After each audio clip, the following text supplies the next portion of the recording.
Assalamualaikum.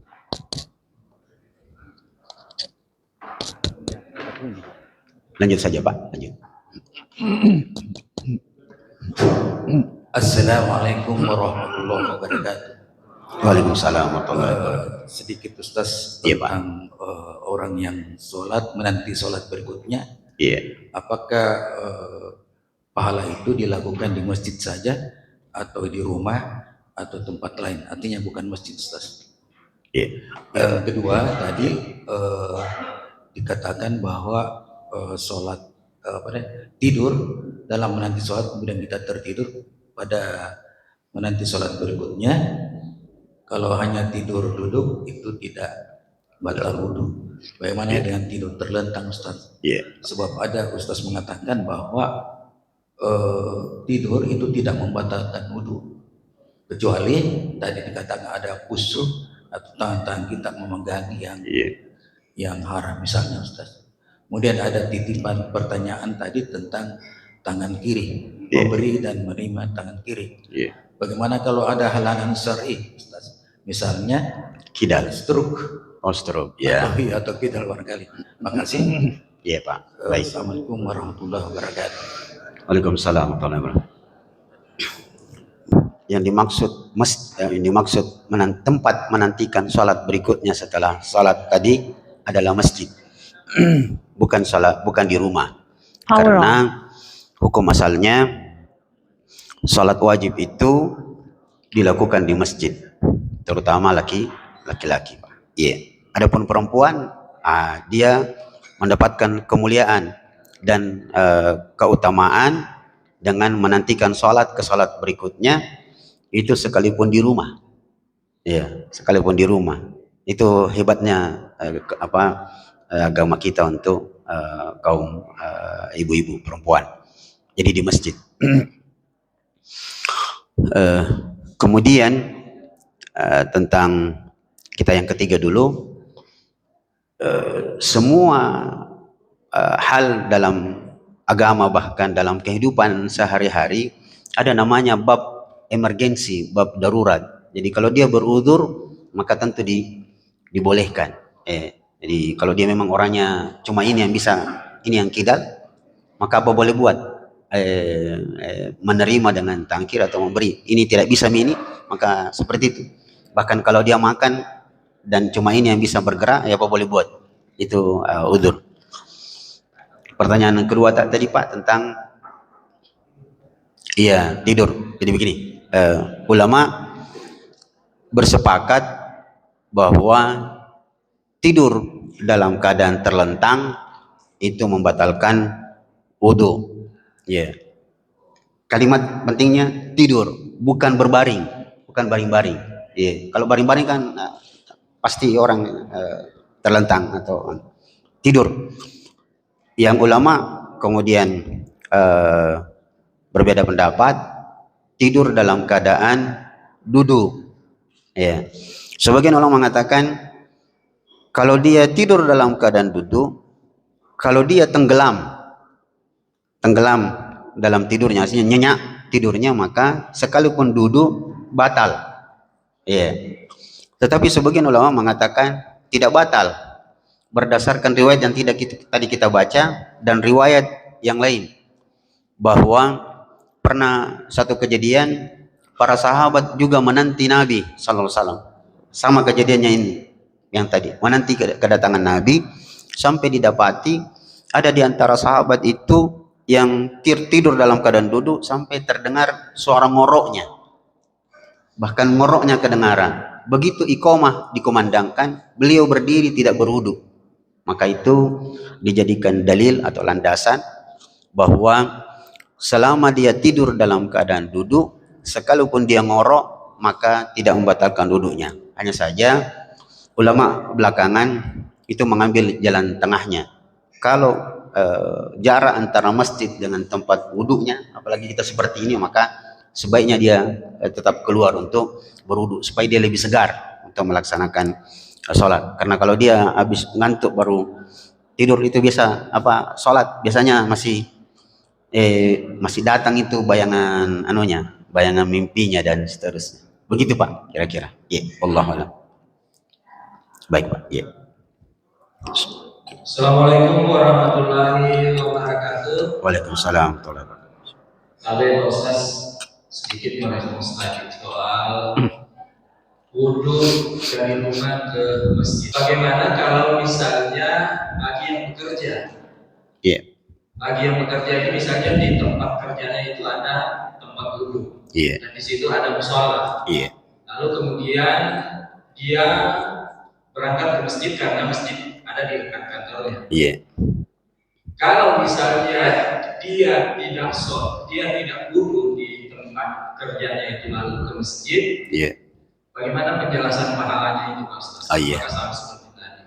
Terus yang kedua soal duduk-duduk menunggu salat berikutnya. Iya. Saya tadi menunggu lanjutannya ketika misalnya dia duduk-duduk tiba-tiba dia mau melakukan hal-hal yang berpahala, tapi tiba-tiba ada temannya yang datang untuk cerita-cerita, lalu kemudian ceritanya itu mungkin persoalan dunia semata atau hal-hal yang bahasa sononya kalau tidur ceritanya. Iya Pak. Nah kalau misalnya ceritanya seperti itu, apakah bisa mendapatkan pahala yang seperti dijelaskan tadi Pak Ustaz? Baik. Assalamualaikum warahmatullahi wabarakatuh. Waalaikumsalam warahmatullahi wabarakatuh. Hukum asalnya yang pertama, berangkat ke masjid sebaiknya itu berwudu. Kalau Pak teks hadis, saya sebutkan teks hadis yang lain tentang salat di Masjid Quba.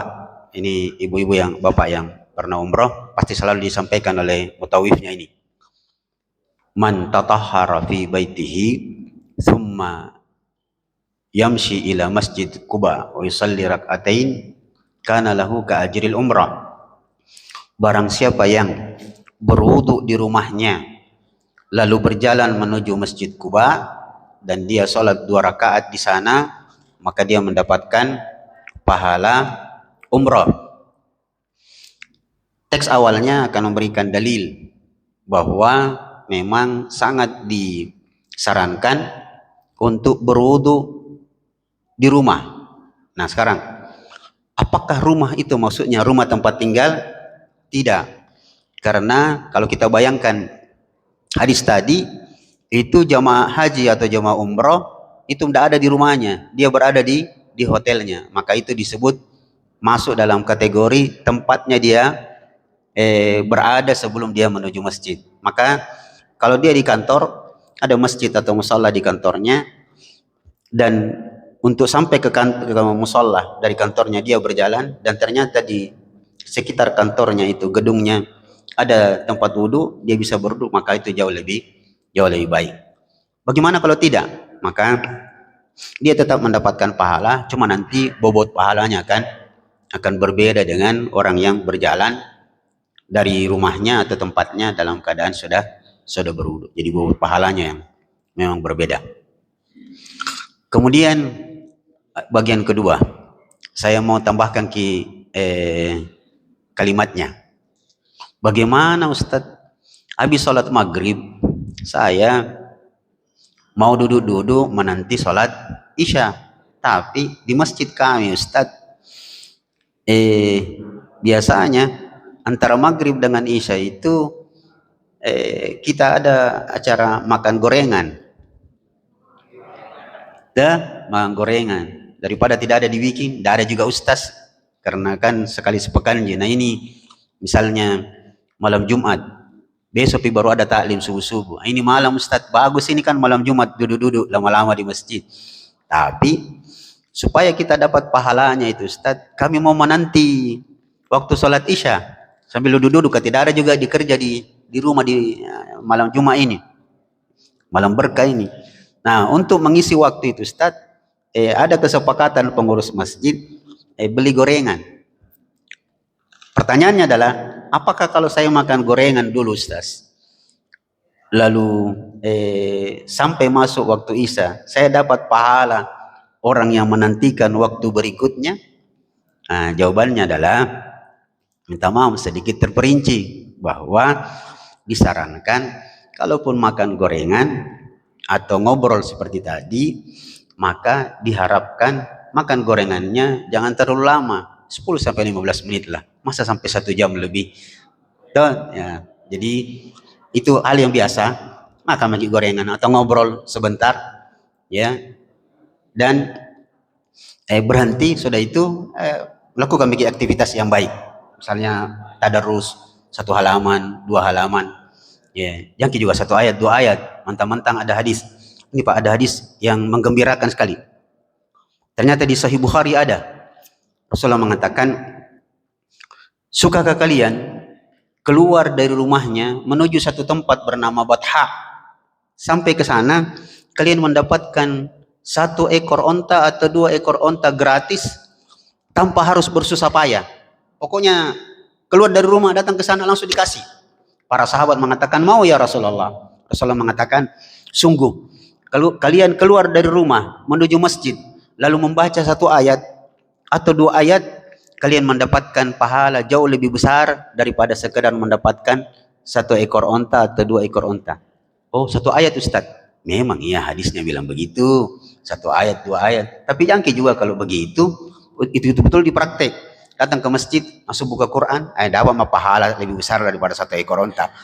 Bismillahirrahmanirrahim. Toha, selesai. Jangki juga ya. 1 halaman. 1 halaman. Maka kesimpulannya, kalau ada kegiatan duniawi, ngobrol, sekalipun modelnya ngelor ngidur, kita yang punya kuasa sebenarnya. Kalau ini orang potensi bicaranya ini bisa sampai Isa ini, tahan cepat dia Pak. Tabe di, saya mau dulu, mau tadarus dulu. Cuma kan kita selalu mainkan perasaan. Nanti kan tersinggung nih. Ini masalahnya kita, atau begini. Sebaiknya Pak, Ibu, kita praktikkan gaya orang Arab sedikit. Orang Arab itu punya kalimat yang sangat indah. Saraha-raha, berterus terang itu akan menenangkan hati. Tabedi, saya mau dulu, mau mengaji. Oh iya, pasti dia pasti dia. Oh iya, pale. Tapi kalau kita yang ikuti maunya, kita yang cerita terus itu, dan itu berbahaya Pak. Itu berbahaya. Kalau ceritanya awalnya tentang bisnis segala macam, sebentar, hati-hati kalau dia sudah sebut nama. Kalau sebut 1 nama, tahan cepat, tahan. Sebab nanti insyaallah pertemuan berikutnya kita akan sebutkan tentang zikir. Saya mau sebutkan perkataan Ibnu Qayyim. Ibnu Qayyim mengatakan, zikrullahi dawa'un wa zikrun nasi da'un. Banyak menyebut nama Allah itu akan menjadi obat, tapi banyak menyebut nama manusia itu akan jadi penyakit. Dan itu betul. Dan itu ibu-ibu pasti tahu. Ibu bapak, ibu-ibu, toh benarkah kalimat ini? Hati-hati menyebut 1 nama dalam obrolan. Sebab 1 itu akan menambah yang lainnya. Ibu, dikenal Kianu. Kalau dia sudah bertanya kalau bisa tahan cepat. Kalau tidak, biarkan dia mengambang dulu. Kenapa ya Bu? Oh ya sama sudah bahaya itu. Kalau sama sebentar, kenapa ya sama menganu. Menganu banyak. Maka sebaiknya langsung terus terang. Tapi Pak, kayaknya sudah cukup lama ini kita. Karena kalau tidak berbahaya. Saya pernah cerita di sini, saya terlalu bermain perasaan. Ada yang datang ke rumah saya agak malam, sudah mengantuk. Saya agak ragu untuk bilang, tabe pulang maki. Ragu saya cuma kasih isyarat lihat jam. Bukannya dia mengerti bahwa ini Ustaz kamu istirahat. Kita lihat jam, bilang bagusnya jam tahu Ustaz. Kareng. Saya kira itu Pak. Jadi insyaallah terisi dengan pembicaraan dunia. Kalau tidak terlalu panjang maka insyaallah tetap mendapatkan pahala. Allahu a'lam. Ya. Insyaallah. Waalaikumsalam warahmatullahi wabarakatuh. Assalamualaikum warahmatullahi wabarakatuh. Waalaikumsalam warahmatullahi wabarakatuh. Kaitannya tadi Ustaz memanfaatkan waktu maghrib sampai isya. Kita kan kadang-kadang mengaji. Iya Pak. Ada yang mengaji di masjid, ada yang pulang ke rumah mengaji. Iya. dengan pertimbangan bahwa bagaimana membuat rumah baiti jannati. Betul. Itu yang pertama, yang mana yang dimaksud. Yang kedua adalah mengenai salat sunat. Iya. Ada juga setelah salat wajib itu pulang ke rumah salat sunat. Iya. Ini mau. Iya. Ya, Assalamualaikum warahmatullahi wabarakatuh. Waalaikumsalam warahmatullahi wabarakatuh. Terima kasih banyak Pak. Jadi memang pembahasan kita tadi nanti kalau dihubungkan dengan hadis lain itu seperti terjadi dikotomi. Coba kita dengarkan hadis yang beliau sebut tadi. Yang dimaksud adalah Rasulullah mengatakan, berikanlah bagian dari rumahmu dari sholat dan zikirmu. Jangan sampai rumah itu kosong dari kegiatan sholat. Dan yang dimaksud memang sholat sunnah. Sholat sunnah. Saya sebutkan satu lagi hadis.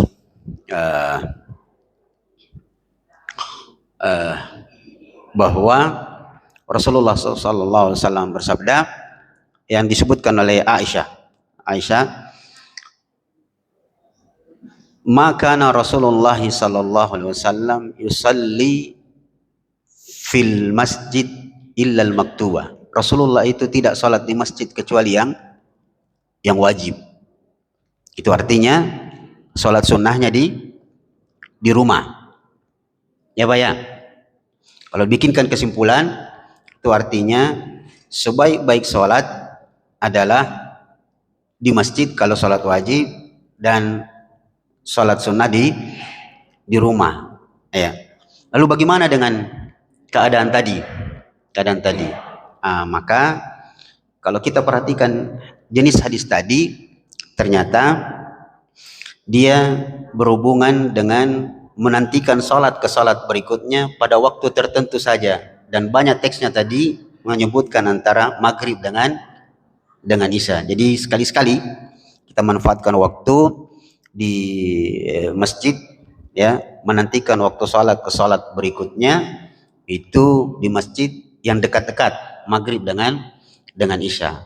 Yang lain-lainnya kalau memungkinkan untuk sholat di rumah maka itu baik. Tapi untuk zaman kita sekarang Pak, itu salat sunnah di rumah itu sudah jarang. Rata-rata kita kayak dipaksa oleh keadaan untuk menyelesaikan salat di masjid saja. Maka itu jauh lebih baik. Bagian yang kedua, itu kayaknya sudah terjawab. Tapi saya ingin tambahkan. Kalaupun nanti habis salat wajib berniat untuk salat sunnah di rumah, maka tetap dianjurkan untuk tidak langsung loncat. Assalamualaikum langsung pulang. Mau kemana? Mau sholat sunnah di rumah. Cocok nih, tapi habis sholat duduk dulu, berzikirlah, karena SOP-nya begitu. Selesai sholat duduk berzikir supaya dia masuk dalam lingkaran yang mendapatkan pahala yang lebih besar. Begitu Pak, kira-kira. Wallah. Sudah cukup? Kenapa? Tadarus di rumah. Iya Pak, tadarus di rumah. Kalau mau tadarus di rumah, tentu itu baik. Apalagi ada hadis Nabi SAW, baitun la yuqra'u fihi al-Quran, rumah yang tidak pernah dibacakan Quran di dalamnya, itu seperti rumah yang rapuh. Jadi, sering baca Quran. Dan itu juga akan memberikan pelajaran kepada tetangga bahwa baca Quran itu memang sebaiknya setiap hari, kalau bisa setiap selesai sholat. Maksud saya, ada beberapa kaum muslimin, termasuk dulu, minta maaf, ada tetangga saya dulu waktu saya awal-awal tinggal di kampung itu, kita selalu tadarus di rumah. Coba ibu bapak dengarkan kalimat ini yang menunjukkan bahwa umat ini butuh pelajaran selalu. Karena kita selalu tadarus di rumah. Rumah kan kecil, jadi gampang keluar suara. Apa yang terjadi? Kita tadarus, kedengaran suara. Ada tetangga yang bilang, ini tomate. Ini tomate ya. Adakah orang mati di sebelah? Karena image-nya masyarakat, nanti ada orang mati baru mengaji orang. Padahal mengaji itu sesuatu yang penting. Nah, ini jadi perbuatan tadi bagus Pak, pulang ke rumah tadarus dan tidak mengapa mengeluarkan suaranya untuk kalau memang diniatkan untuk memberikan motivasi kepada orang. Ya. Saya kira itu Pak, mudah-mudahan bisa kita praktekkan dan ini sekali lagi memberikan kita petunjuk bahwa mempelajari agama kita kembali ke dasar-dasar itu sangat dibutuhkan. Sudah, terima kasih atas perhatiannya. Mohon maaf jika ada hal-hal yang kurang berkenan. Mudah-mudahan pertemuan berikutnya kita membahas hal yang kemudian lebih lebih teratur. Semoga Allah selalu memberikan kita taufiknya. Dan kita berdoa di hari Jumat yang penuh berkah ini, Allah juga kemudian memberikan keberkahan sebagai balasan atas kebaikan yang kita lakukan hari ini. Wassalamualaikum warahmatullahi wabarakatuh.